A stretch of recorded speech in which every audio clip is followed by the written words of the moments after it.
So జూబ్లీహిల్స్లో మరొకటి నడుస్తుంది. సరే మాగంటి గోపి చనిపోయాడు, ఆయన భార్య నిలబడుతుంది. సరే వాళ్ళు ఏదో వాళ్ళ కష్టాలు పడుతున్నారు. భార్యగా భర్త చనిపోయిన దాన్ని మాట్లాడినా ఏడ్చినా కాంగ్రెస్ పార్టీ ఉలిక్కి పడుతుంది. ఎందుకు ఇంత ఉలికిపాటు? సానుభూతితో వాళ్ళు ఎక్కడన్నా లబ్ధి పొందుతారని మీరు భయమా ఏంటి? నేను ఎప్పుడు కూడా ఎవరు కూడా మా పార్టీ తరఫున ఆ అంశంలో మానవ సంబంధాలకు సంబంధించి అత్యంత ప్రాధాన్యత ఇచ్చేటువంటి ఉమ్మడి కుటుంబం నుంచి వచ్చినటువంటి వాళ్ళం.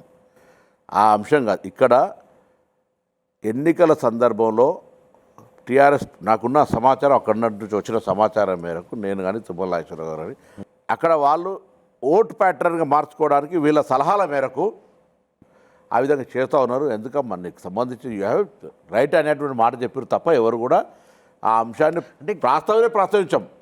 బాధతో ఏడ్చుకునే అవకాశం కూడా మీరు కల్పించలేదు. దాన్ని మీరు రాజకీయం చేస్తున్నారని పదే పదే మీరు బాధతోటి ఏడవద్దు అనే మూర్ఖుడు ఎవడున్నా వాడు మంచిది కాదు. కానీ అది నాయకులు వాళ్ళ పార్టీ కొరకు ఉపయోగించుకునేటువంటి విధంగా మిమ్మల్ని చేస్తూ ఉన్నారేమో అమ్మ అనేటువంటి మాట తప్ప ఇంకొకటి కాదని చెప్పి